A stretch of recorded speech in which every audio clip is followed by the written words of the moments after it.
Termasuk yang paling masif itu kriminalisasi terhadap, bahkan bukan ada pengemban dakwahnya, ajaran Islam dikriminalisasi. Di antaranya apa? Ajaran Islam tentang khilafah. Lalu saya berulang kali sampaikan, meminjam asas legalitas yang disampaikan Dr. Taufik tadi, kalau mau mengatakan khilafah itu terlarang, maka harus ada dasar hukumnya. Nullum delictum nulla puna sin previa lege penali. Ya, tidak ada khilafah itu dikatakan terlarang kecuali ada dasar hukum yang menyatakan khilafah terlarang. Kita cek pertama regelingnya atau aturan perundang-undangannya, ada nggak satu pasal yang menyatakan khilafah terlarang, atau barang siapa mendakwakan khilafah maka akan dipenjara 100 tahun misalnya, kan begitu. Ada nggak? Nggak ada.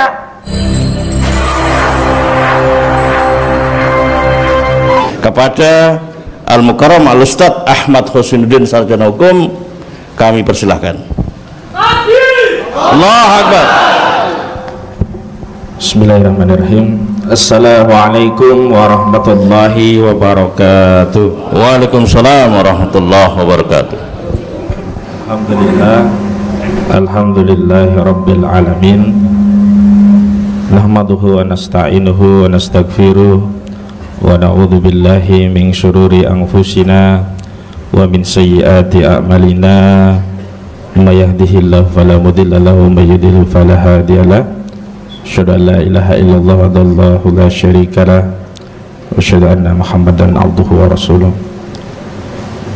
Qala Allah ta'ala fil Qur'anil Karim, innallaha yuhibbul ladzina yuqatiluna fi sabilihi saffan ka'annahum bunyanun marsus. Amma ba'd.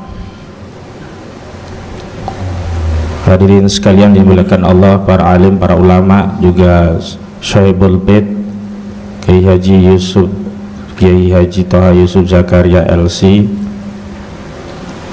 Dalam kesempatan ini pertama-tama saya menyampaikan kebingungan.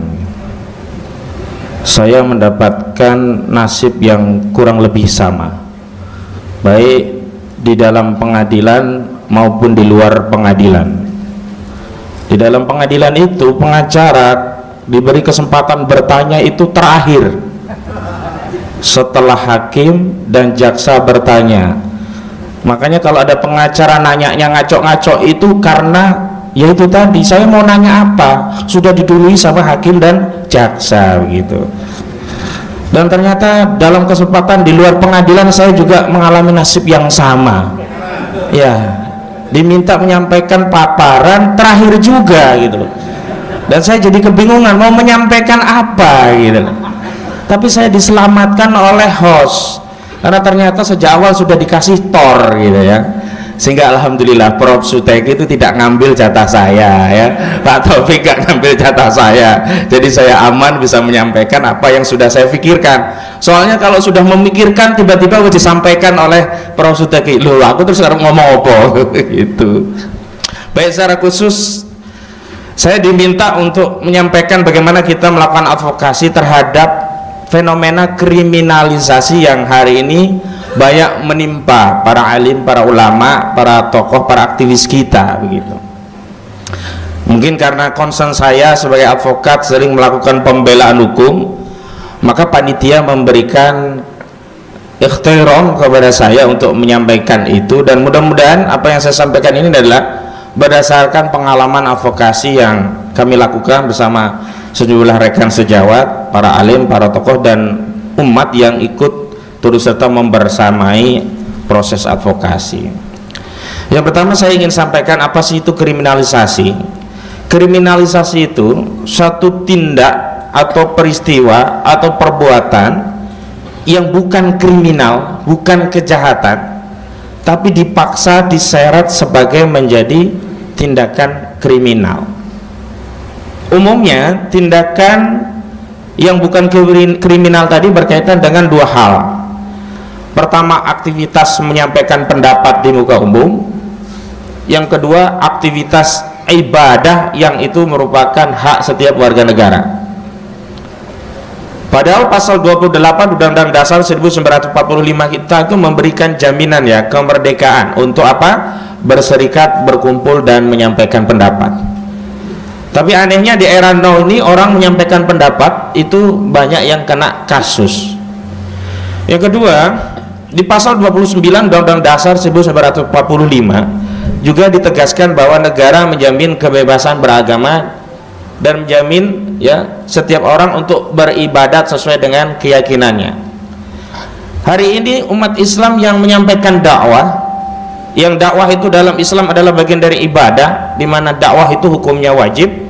Siapa saja yang melaksanakan dakwah akan mendapatkan pahala dari Allah, dan siapa saja yang meninggalkan dakwah pasti akan mendapatkan celah dan dosa dari Allah Subhanahu wa Ta'ala. Tapi hari ini orang yang berdakwah juga dianggap melakukan tindak pidana, melakukan tindak kejahatan.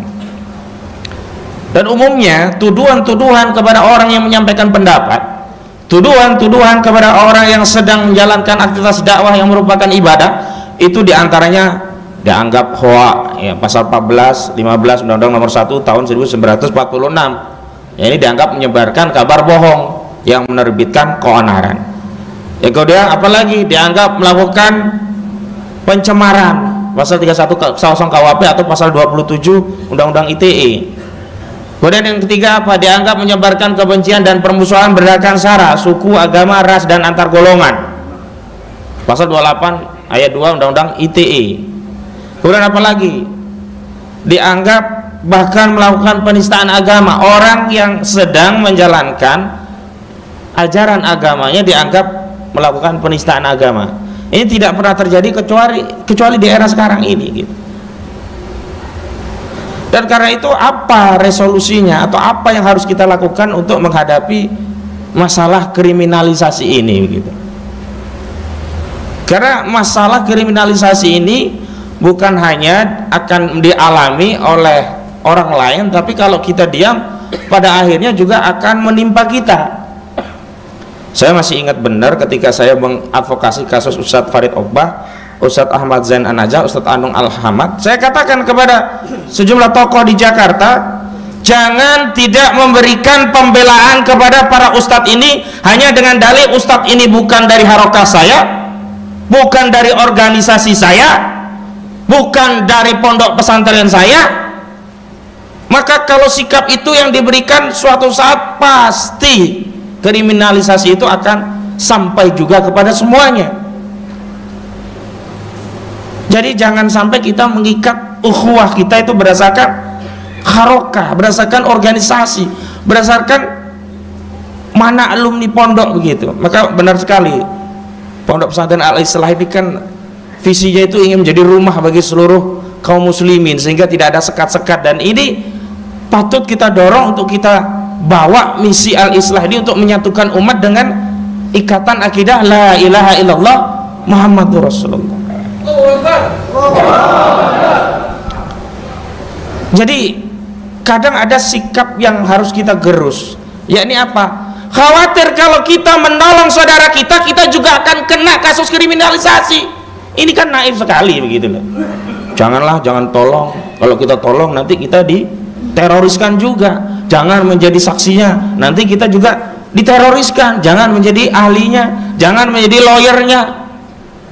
Ini problem di antara problem yang dihadapi kita hari ini, yakni satu sisi kita mendapatkan kezaliman dari kriminalisasi, di sisi yang lain kita punya sikap batin tidak ingin menolong saudara sesama muslim. Padahal jelas Nabi mengatakan al-muslimuna akhul muslim la yazlimuhu wa la yuslimuhu wa la yakhdhuluhu. Seorang muslim adalah saudara bagi muslim yang lain, tidak boleh mendolimi, tidak boleh menyakiti, dan tidak boleh menyerahkannya kepada musuh. Maka kalau ada fitnah ini, sikap batin kita yang pertama, kita saudara, dan kemudian kita harus mengambil pilihan apa yang bisa kita berikan bantuan kepada saudara saya sesuai dengan kapasitas dan kemampuan saya. Maka sebelum saya berangkat ke Al-Islah, saya diminta oleh Cak Slamet Sugianto untuk membuat tulisan. Ada beberapa rekomendasi yang saya sampaikan lewat tulisan saya untuk menghadapi masalah kriminalisasi ini yang marak terjadi. Kita sebut sajalah ada nama-nama, misalkan Habib Rizik Syihab, Habib Bahar bin Smith, ada Ali Bahar Shah, Ada bahkan korban kriminalisasi itu ada di majelis ini.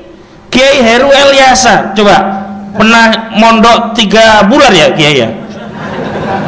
Jadi antum-antum kalau takut-takut dakwah, ngarang takdir nanti masuk penjara, beliau udah merasakan. Kapok nggak Pak Kiai? Nggak kapok berdakwah, masuk penjaranya ya nggak usah. Nanti dikira nggak kapok masuk penjaranya gitu. Kadang-kadang kita sendiri itu Allah yang punya takdir, tapi kita yang ngarang sendiri. Kalau dakwah nanti saya akan dipanggil polisi, nanti saya akan disidik, nanti saya akan ditahan, nanti saya akan dipenjara, istri saya nanti nggak ada yang kasih nafkah, istrinya jadi janda, istri saya minta cerai karena saya dipenjara, dan seterusnya. Yang pertama yang harus kita lakukan adalah kita punya sikap batin, kita ini saudara. Maka yang pertama saya seru kepada sejumlah advokat, ini sudah mulai terjadi ya. Di Jakarta itu ada kasus korbannya misalkan dari ormas tertentu ya, itu yang menjadi advokatnya sudah lintas. Diawali pada kasus Ustadz Farid Ahmad Uqbah. Bahkan Ustadz Farid Ahmad Uqbah itu tidak punya tim lawyer sendiri saat itu. Beliau kan Partai Dakwah Republik Indonesia kan baru keluar langsung dikerjai oleh rejim. Hanya Bang Ismar saat itu dari tim hukumnya. Bang Ismar kemudian mengkonsolidasi, saya membantu, ada ketemu dari berbagai, ada dari Persis yang gabung, ada dari Dewan Dakwah, ada dari HTI ya saya loh itu ada dari mana, banyaklah elemen, termasuk kemarin dari Ustadz itu siapa namanya, saya lupa lah nanti saya. Alki Sujana itu dari HMI, tapi dia nggak gabung waktu itu. Yang lain tuh banyak begitu. Artinya sudah mulai ada kesadaran bahwa ini masalah bersama. Dan terus terang, dengan banyak advokat yang terlibat itu banyak ilmu, banyak pengalaman, bisa saling melengkapi. Ada yang ekspor di bidang ITE, di bidang terorisme, di bidang fikihnya, di bidang macam-macam itu. Kadang-kadang kalau advokatnya hanya ekspor di bidang ITE menghadapi ahli yang tidak ITE, ya bingung juga menghadapinya begitu. Menghadapi saksi yang bukan ahli ITE bingung juga, karena kita saling melengkapi sehingga saling bisa menambal kekurangan kita, dan perlawanan kita luar biasa, bisa maksimal gitu. Nah yang kedua menarik itu adalah resolusi yang disampaikan Bang Refli Harun. Nah kalau yang pertama ini juga pernah diusulkan oleh Pak Busro Mukodas, Pak Taufik yang sering cerita kalau bisa ya memang kita lintas agar bisa kita kerjakan bareng-bareng. Kalau dulu Siono kena kasus ya cuman dari pemuda Muhammadiyah, hari ini kita jangan begitu. Dari manapun yang kena fitnah, kriminalisasi, yang jelas begini, kalau kasusnya jelas kriminalisasi kita bareng-bareng. Tapi kalau kasusnya misalnya nih ya, makan duit karena masuk mahasiswa harus bayar ya, seperti kasus salah satu rektor perguruan tinggi di Indonesia, ya kita nggak ikut-ikutan. Kalau itu benar-benar kriminal, bukan kriminalisasi. Malu kalau ikut-ikutan gitu ya. Yang kedua adalah Dr. Refli Harun mengidekan bagi kita, ahli-ahli pidana seperti Dr. Taufik ya, Profesor Teki dan yang lain itu ikut membantu dari sisi opini, juga dari sisi sebagai ahli di persidangan. Karena hari ini banyak orang pinter Pak, para alim banyak orang pinter, tapi nggak ada yang punya nyali. Yang jadi ulama kiai juga kitabnya saja yang tinggi, hafalannya banyak, begitu dihadapkan dengan kasus muter-muter juga, ternyata kiai ada takutnya juga ya. Baru saya tahu, saya kira kiai itu semuanya kayak dulu loh, siapa Panglima Sudirman gitu loh, terdepan ya, mimpin pasukan, mimpin santri-santrinya. Ternyata Kiai Erano banyak yang takut juga gitu. Nah ini harus bareng-bareng kita biar berani lagi gitu loh. Kenapa?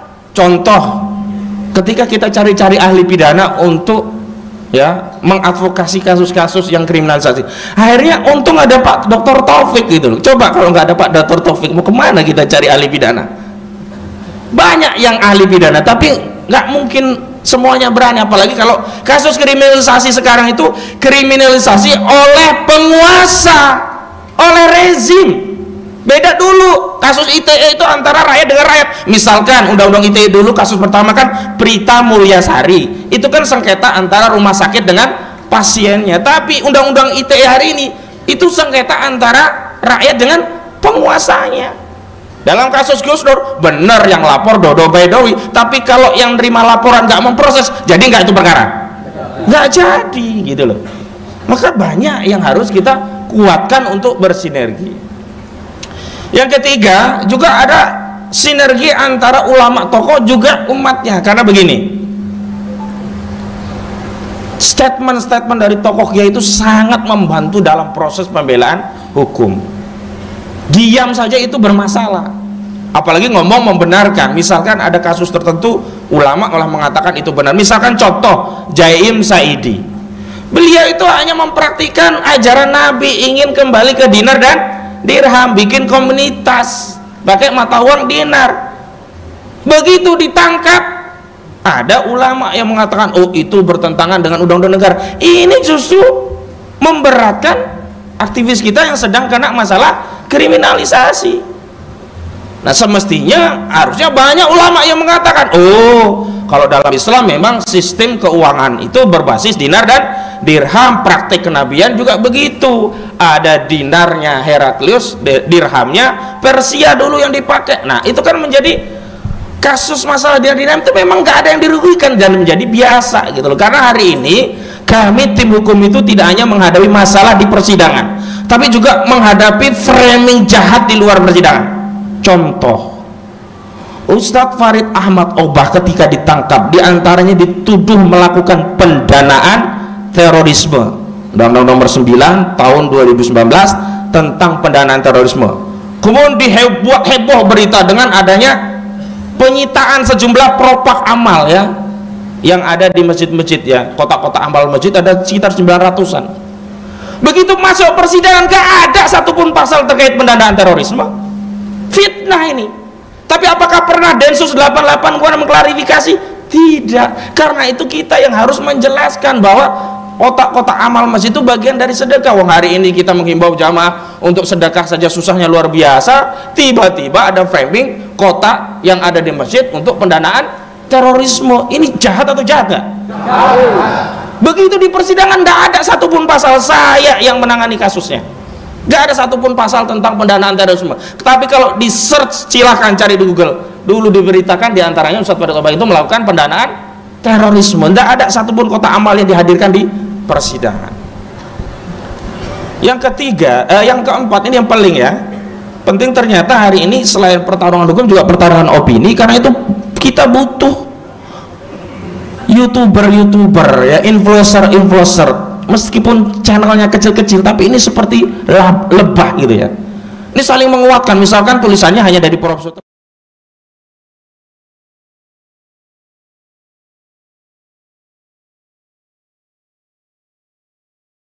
Itu kan tulisan-tulisan itu jarang orang ngambil dari media mainstream. Nah ketika ada tulisan yang memberikan framing dukungan, itu membantu sekali dalam proses persidangan. Bahkan ada perkara tidak jadi kasus karena apa? Dukungan opini di sosial media itu kuat, akhirnya kasusnya nggak jadi naik. Karena setelah saya amati, kriminalisasi itu pasti didahului dengan pengkondisian opini publik. Kalau sudah dianggap nih kiai ini parah, kiai ini rusak, kiai ini cabul, nah baru nanti masuk ke proses hukumnya. Tapi kalau kiai ini dituding kemudian opini cepat membackup, biasanya nggak jadi itu. Nah karena itu hari ini kalau ada youtuber itu perannya besar sekali, itu juga punya peran. Makanya saya juga sudah menjalin beberapa komunikasi dengan sejumlah channel-channel lumayan lah di Jakarta ya, ada Bang Refli, ada macam-macam lah, Bang Edi dan yang lainnya. Itu ini adalah bagian dari upaya untuk melawan kriminalisasi. Termasuk yang paling masif itu kriminalisasi terhadap, bahkan bukan ada pengemban dakwahnya, ajaran Islam dikriminalisasi. Di antaranya apa? Ajaran Islam tentang khilafah. Lalu saya berulang kali sampaikan, nah meminjam asas legalitas yang disampaikan Dr. Taufik tadi, kalau mau mengatakan khilafah itu terlarang, maka harus ada dasar hukumnya. Nulun delictum nulla puna sin previa lege penali. Ya, tidak ada khilafah itu dikatakan terlarang kecuali ada dasar hukum yang menyatakan khilafah terlarang. Kita cek pertama regelingnya atau aturan perundang-undangannya, ada nggak satu pasal yang menyatakan khilafah terlarang, atau barang siapa mendakwakan khilafah maka akan dipenjara 100 tahun misalnya, kan begitu. Ada nggak? Nggak ada. Yang kedua, besihing putusan badan atau pejabat tata usaha negara. Ada nggak putusan PT UN yang menyatakan bahwa menimbang, menegaskan, nah, kami memutuskan khilafah sebagai ajaran terlarang? Ada nggak? Tidak ada. Putusan yang selalu dijadikan rujukan itu adalah putusan penolakan gugatan Hizbut Tahrir Indonesia di Pengadilan Tata Usaha Negara Jakarta. Itu amar putusan yang menolak gugatan nanti. Nggak ada satupun amar putusan pengadilan yang menyatakan khilafah sebagai ajaran terlarang. Jadi yang terakhir berselisih ya putusan ya. Jadi ada regeling, ada berselisih, ada berselisih.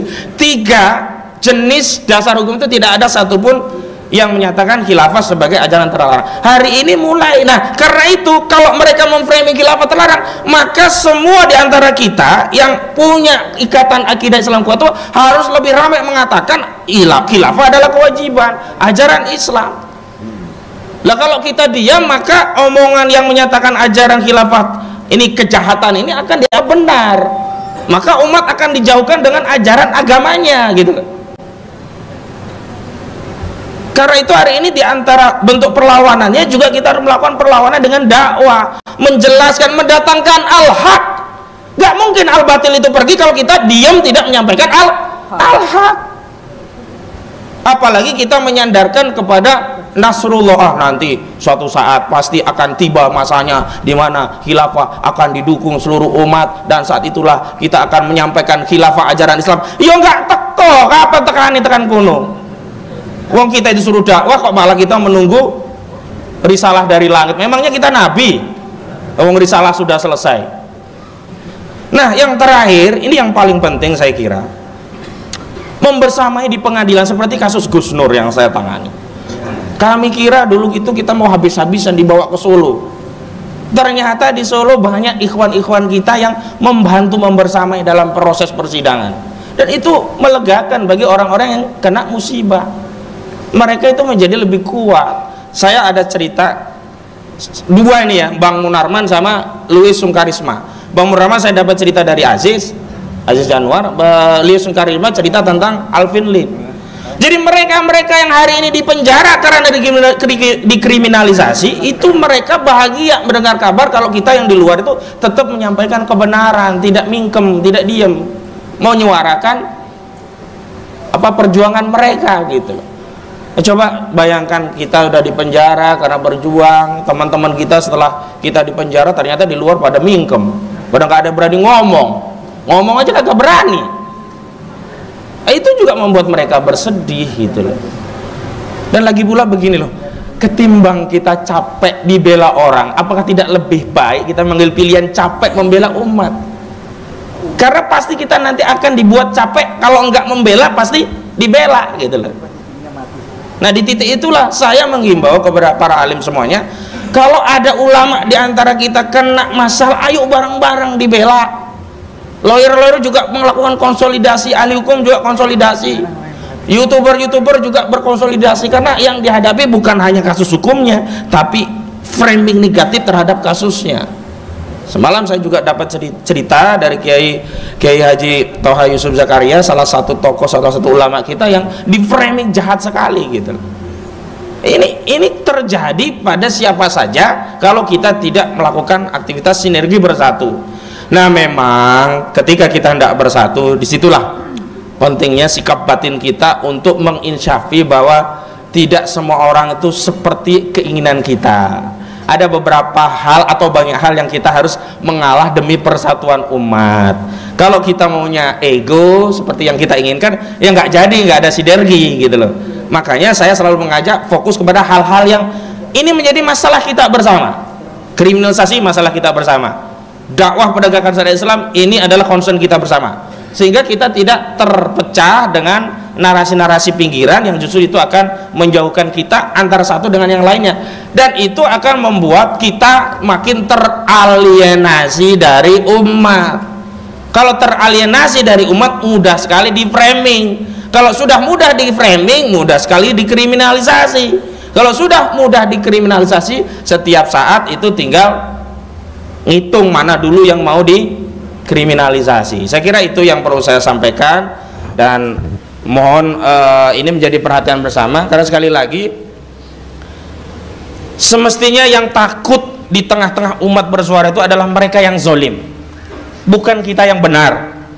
Saya berulang kali menyampaikan, kalau ada orang mencuri di satu perkampungan, harusnya yang takut itu pencurinya, bukan pemilik rumah. Hari ini fenomenanya justru pemilik rumah yang takut. Udahlah, jangan berteriak, nanti kalau kita berteriak rumah kita juga kena curi. Akhirnya semua rumah dicuri gitu loh. Padahal kalau satu teriak maling, maling, maling, maling, kabur gak itu maling? Kabur. Bisa jadi ditangkap, dibonyok itu bareng-bareng gitu. Nah, hari ini makanya sikap batin kita harus seperti orang yang di kampung ada maling, berani berteriak, jangan tengok kanan kiri. Nanti kalau saya teriak sendiri, jangan-jangan saya jadi korban berikutnya. Jangan. Harus berani, ta'muruna bil ma'ruf wa tanhauna 'anil munkar wa ulaika humul muflihun. Termasuk ya mencegah kemungkaran gitu loh. Dan itulah esensi dakwah, menyeru kepada yang ma'ruf dan mencegah kepada yang mungkar. Itu saja yang bisa saya sampaikan, kurang lebihnya mohon maaf. Billahi fisabil haq fastabiqul khairat wallahu muwaffiq ila aqwamit thoriq. Wassalamualaikum warahmatullahi wabarakatuh. Warahmatullahi wabarakatuh. Jazakallahu